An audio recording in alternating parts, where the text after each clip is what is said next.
toutes et bonjour à tous et bienvenue dans Sur la route, votre émission dédiée à la sécurité et à la prévention routière sur ESAE TV. En cette période de fin d'année, nos routes sont plus animées mais également plus dangereuses. Chers amis, entre précipitation, fatigue, surcharge ou encore alcool, les risques d'accident augmentent considérablement. Pour en parler, nous recevons Florent Kounagbe, il est moniteur d'auto-école. Avec lui, nous allons comprendre pourquoi les fêtes riment souvent avec imprudence et surtout, comment adopter les bons réflexes pour que la route soit plus sûre. Florent Kounagbe, bonjour. Bonjour, monsieur le journaliste. Comment vous allez? Ça va très bien, par la grâce de Dieu. Alors, nous allons entrer tout de suite dans le vif du sujet. Est-ce qu'il est vrai qu'on remarque une recrudescence des accidents de circulation en période de fête? Merci, tout à fait vrai. Vous savez, vous l'avez dit, fête, dans l'euphorie, les gens se laissent aller à des comportements très dangereux. Oui, c'est un fait qui est vérifié. Pendant ces moments, nous remarquons une dérive dans le comportement des usagers de la route. Effectivement, c'est une vérité. Alors, vous, en tant que professionnel de la formation à la conduite, comment est-ce que vous expliquez cette tendance-là? Oui, cela s'explique pas qu'on comprend, mais cela s'explique.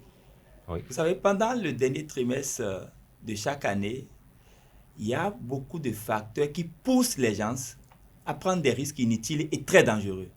Ils veulent faire beaucoup de choses au même moment, dans un temps très restreint.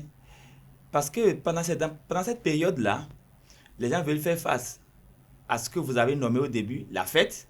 Et la fête implique beaucoup de choses. Ils ont des familles, ils ont des parents, ils doivent répondre aux coups de fil. Et il y a le coût de vie normal qu'ils avaient. Et puis maintenant, s'ajoute à cela les obligations périodiques de ce moment-là, de ce moment spécial, où ils doivent faire de cadeaux à X, Y. Il y a déjà le vécu quotidien ordinaire, puis vient maintenant encore les obligations de ce moment-là. Voilà pourquoi, c'est ce qui explique. C'est-à-dire, les gens veulent faire beaucoup de choses en peu de temps. Exemple, ils ont l'habitude d'aller au boulot Oui. à une heure donnée.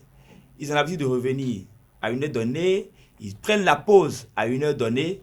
Mais maintenant, ajouter à cela, ils doivent faire des courses pour préparer la fête. Ils doivent répondre à des appels. Il y a des parents que certains enfants n'ont pas rendu visite toute l'année. Ils veulent rendre visite à ces parents-là pendant cette période, ne serait-ce que pour leur apporter des cadeaux.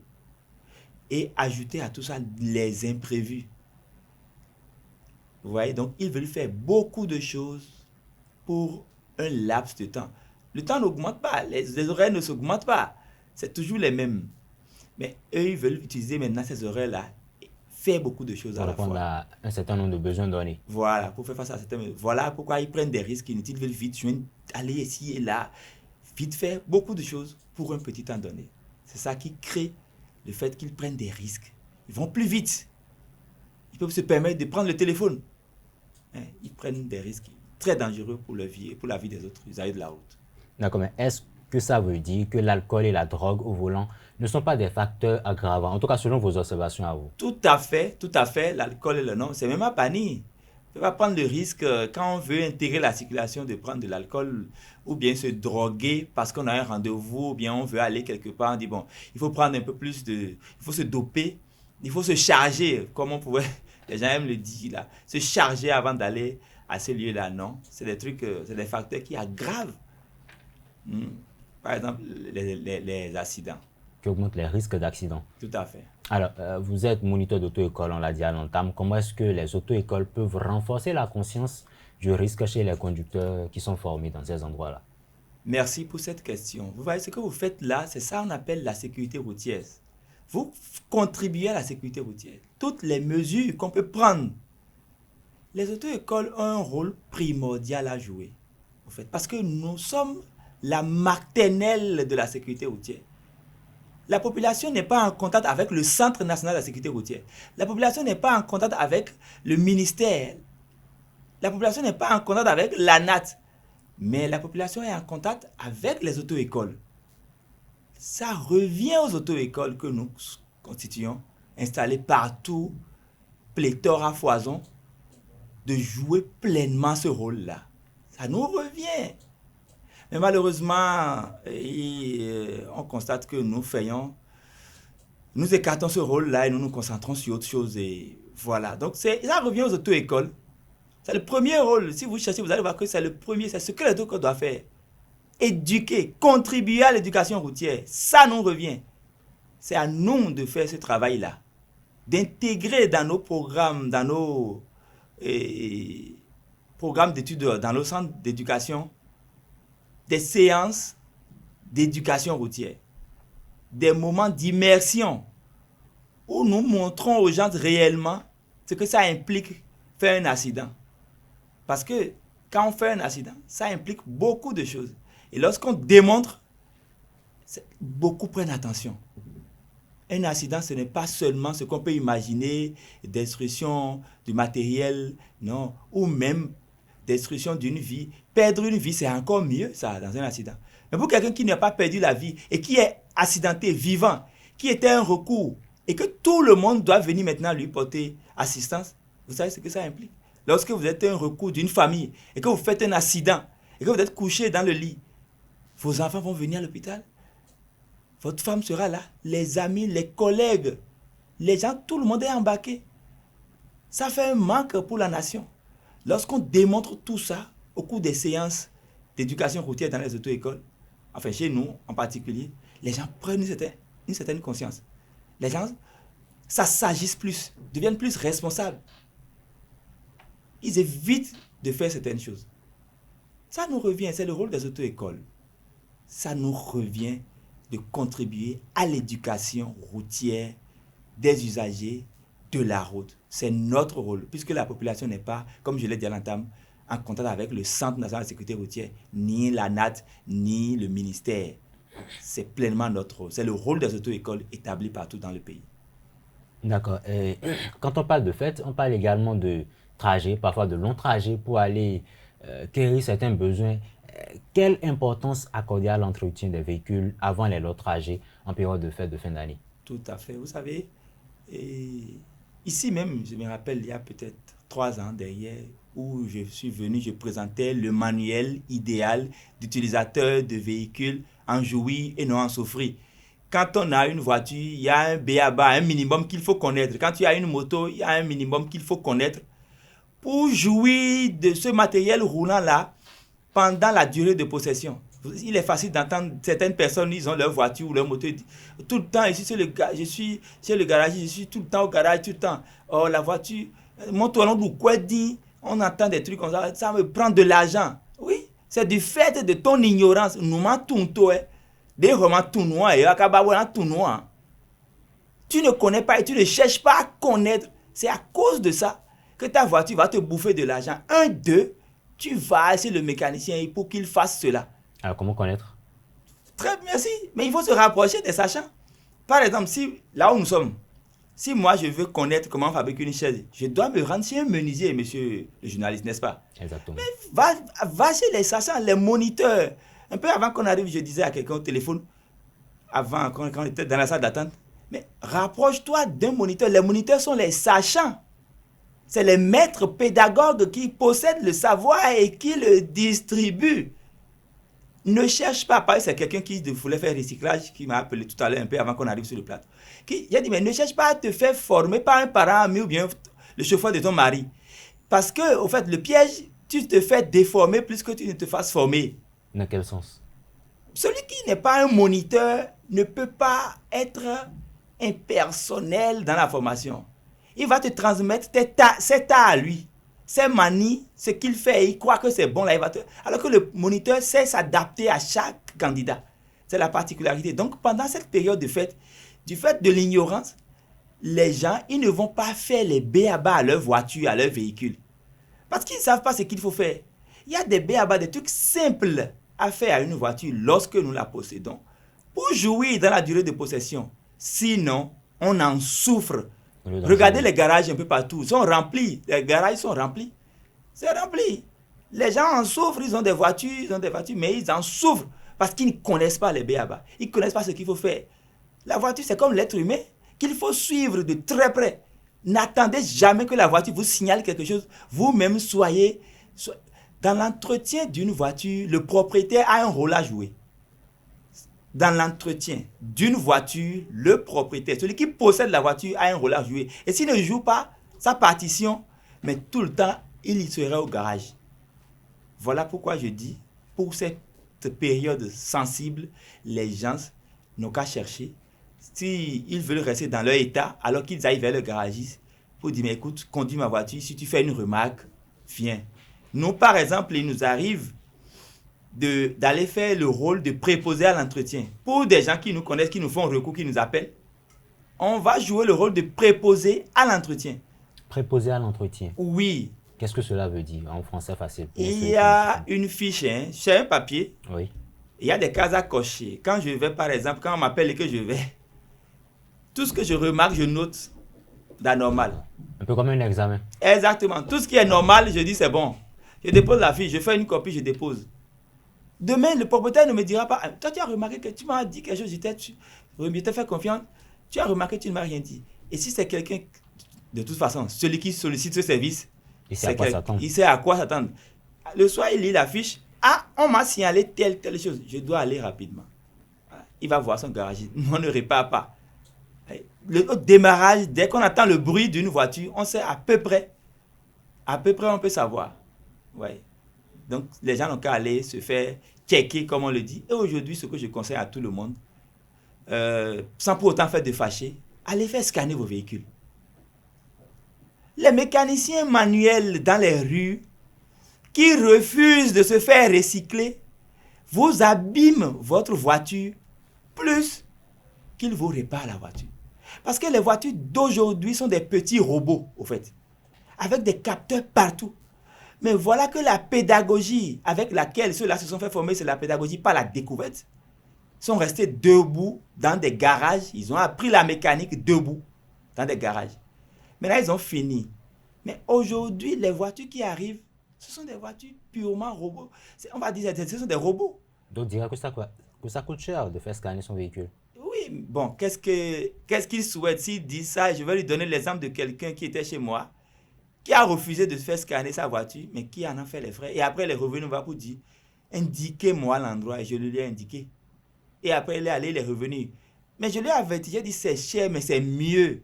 Exactement. Parce que le danger, je vais vous expliquer, quand vous refusez de faire scanner votre voiture, que vous allez dans les mécaniciens, dans les rues et tout, eux, ils vont faire un peu comme tâton dit, hein, comme c'est comme ça, on soupçonne, du fait de la routine, on soupçonne telle chose. Alors que ce n'est pas forcément réel. Alors que ce n'est pas forcément ça. J'ai été victime moi aussi. Ma voiture faisait des à-coups. Le mécanicien qui était juste à côté, puisque mon mécanicien est un peu loin de moi, il était juste à côté, je l'ai sollicité, j'ai dit, mais écoute, ma voiture là, et c'est ça aussi, quand vous avez une voiture, dès qu'il y a une modification dans son comportement, vous devez pouvoir être enclin à comprendre et à le savoir. Je lui ai dit, lui m'a parlé des injecteurs, il a dit, monsieur, tel que je vois là, c'est les injecteurs. Propriétaire, j'ai dit non, ce n'est pas les injecteurs. Il dit, monsieur, c'est les injecteurs. Puisque mon mécanicien même est loin de moi. J'ai dit, non, ce qu'on va faire, je ne veux pas changer les injecteurs. Souffle-moi, comme tu soupçonnes les injecteurs, vas-y, tiens, achète le matériel, on va souffler les injecteurs. Il a soufflé, mais j'ai forcé la voiture avec les à-coups que ça faisait jusqu'à aller chez mon mécanicien. Je ne m'étais même pas arrêté quand il a demandé à ses apprentis, amenez-moi. Je savais, j'en ai parlé déjà au mécanicien qui était à côté de moi, il a dit non. Il a dit, amenez-moi 4 nouvelles bougies. Quand on a changé les bougies, je vous rassure, ça fait déjà 1 an et plus que l'injecteur que ce monsieur a dit qu'on va changer là, on n'a pas changé, on a juste changé les bougies et c'est fini. Vous voyez cela? Donc voilà pourquoi il est très important de connaître et il est très important d'aller faire scanner. Mieux vaut faire scanner sa voiture et vous avez la précision par rapport à la panne que de jouer avec du tâton. En fait, c'est une fuite en avant. Quand les gens font ça, ils ne veulent pas payer cher, mais pas fini, payent cher au bout du rouleau. C'est même plus cher que ce qu'ils auraient dû payer. Merci. Et tout à l'heure, on a parlé des b.a.-ba en matière d'entretien, etc. Dites-nous, pour une personne qui a son véhicule et qui veut faire un long trajet, par exemple, quels sont les contrôles essentiels que vous pouvez le recommander avant de prendre la route? Oui, c'est ça que nous appelons précaution avant départ. Avant départ, une longue distance, on va prendre un exemple qui veut aller par exemple à Savalou ou bien Parakou, un peu loin de là où il est. Il faut d'abord qu'il fasse sa valise, qu'il prenne des précautions, qu'il fasse attention à sa boîte à pharmacie. Son médicament, s'il a un médicament qu'il prend régulièrement, ça doit être disponible. Si c'est en famille, donc ça varie en fonction, en fait. Si c'est seul, il y a des précautions. Si c'est en famille, il y a des précautions. Mais l'essentiel par rapport au matériel roulant, il faut qu'il contrôle les roues, la pression des roues. Les 4 roues. Les 4 roues et la roue secours également. Et la roue secours doit être gonflée à la pression des roues qui reçoivent plus de pression sous la voiture pour éviter tout problème. Parce que si, imagine, tu as une roue secours qui est à 2,5 alors que c'est la roue de l'arrière qui a des soucis, qui doit prendre 3 et que dans la zone, tu n'as pas un vulcanisateur qui est à côté, comment tu vas faire? Voilà pourquoi on met la roue secours à la pression la plus élevée pour que si c'est l'avant maintenant, tu peux diminuer toi-même et placer ta roue secours. Donc après avoir fait cette vérification, vérifier les accessoires à bord de la voiture. Vérifier les accessoires à bord, s'assurer qu'on a les pièces à jour et s'assurer que le dispositif d'éclairage, c'est-à-dire tout ce qui est phare et feu, fonctionne correctement. Demandez à quelqu'un, quand je freine, est-ce que le feu stop s'allume à l'arrière? Ou bien le fait, si c'est dans un garage, vous freinez, vous allez voir, le feu stop est un peu plus vif, ça s'allume à l'arrière. Maintenant, contrôlez, essayez de rouler sur quelques mètres et être à l'écoute des bruits éventuels. Le bon conducteur aussi, c'est ça. Dès que j'entends un nouveau bruit, ça doit m'alerter. Donc, conduisez dans le quartier ou bien autour de sa maison et pour écouter des bruits éventuels ou des secousses éventuelles.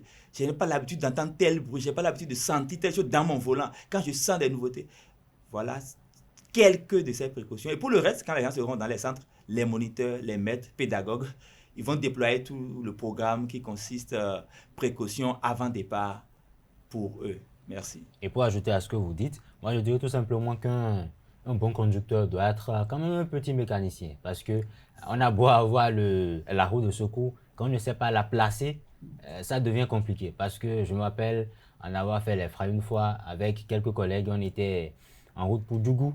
Et sur la route, on a eu une petite crevaison.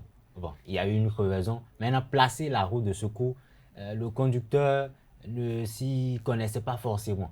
Donc, il a fallu, heureusement pour nous qu'il y avait quelqu'un dans le véhicule qui avait ces quelques petites astuces pour faire cela. C'est ce que j'allais dire. Mais parmi vous, il n'y a personne qui ne savait pas changer une roue.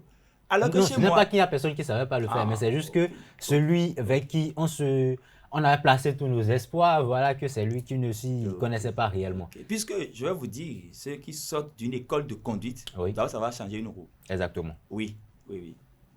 Alors, on parle toujours du rôle des moniteurs d'auto-école. Quelle est la contribution des auto-écoles à la réduction des accidents en fin d'année? On a parlé de sensibilisation, mais à part ça, qu'est-ce que les auto-écoles peuvent faire encore ou bien font déjà sur le terrain pour réduire les risques d'accidents en période de fin d'année? Je vais parler de ce que je connais. Donc, je vais parler de moi un peu.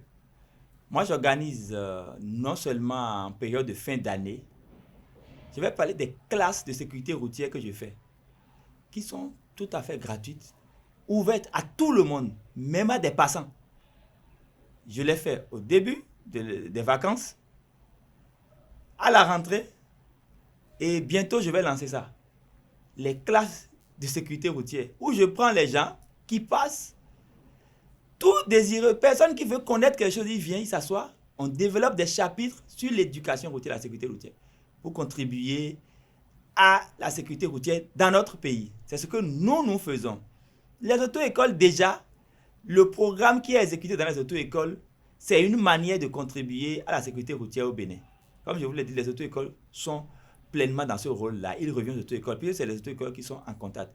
Chez nous en particulier, nous organisons ces classes-là et nous développons des chapitres comme l'éthique comportementale dans la circulation. Parce qu'il y a un minimum de comportement qu'il faut avoir dans la circulation pour que la sécurité soit safe, comme on le dit. Parce que lorsque vous êtes dans la circulation, vous avez la responsabilité de tout ce qui se trouve dans votre écosystème dans la circulation. C'est à ça que nous attirons l'attention des gens. On parvient par les développements que nous faisons, leur montrer que quand vous êtes dans la circulation, vous avez la responsabilité de l'autre qui se trouve avec vous dans la circulation. Donc faites attention à votre comportement. Si vous êtes agressif, sachez que vous allez transmettre cette agressivité-là sur l'autre et ça peut créer un accident qui va vous perdre tout le temps. Un accident matériel, par exemple, qui va vous perdre tout le temps, qui va vous perdre de l'argent. Donc, nous faisons ça. Nous faisons des classes d'éducation routière et nous prenons des gens par vague, par lot et on essaye de les éduquer. Et je peux vous dire, quand ils sortent, quand ils finissent avec nous, waouh, ils ne deviennent plus jamais, ils ne sont plus les mêmes personnes. Il y a plein de personnes qui sont venues nous voir en retour pour dire merci, merci par rapport à la notion d'angle mort. Et je vais vous partager ça, je n'ai pas la chance de l'amener ici, sinon ça me plaît bien de l'amener pour qu'il parle lui-même. Il y a un jeune qui est venu s'asseoir, il a écouté. Quand on a fini, 2 mois après, il est venu chez moi. J'étais à l'auto-école, il est venu, il m'a dit merci. En fond, il dit, j'avais l'habitude de toujours dépasser les camions. Mais le jour où on est venu ici, là, et vous avez parlé des angles morts, et vous avez démontré comment le camion peut tuer facilement et bien sans qu'on ne sente la douleur. Depuis la fois passée, j'allais, il a une moto 115, il aime filer avec. Il dit, dès que j'ai aperçu un camion, je me suis rappelé de ce que vous avez dit. Vous voyez, ça fait plaisir, c'est une satisfaction morale pour nous. Donc voilà, nous, ce que nous faisons. Et toutes les auto-écoles, avec leur programme aussi, d'une manière ou d'une autre, ils contribuent à cela en cette période.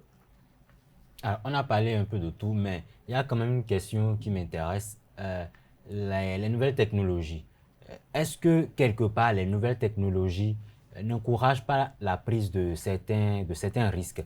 On parle parfois de GPS par exemple, et on parle etc., etc. Est-ce que ces nouvelles technologies incorporées dans ces véhicules, est-ce que ces nouvelles technologies n'augmentent pas le risque des accidents? Les nouvelles technologies et les aides à la conduite, Oui. non.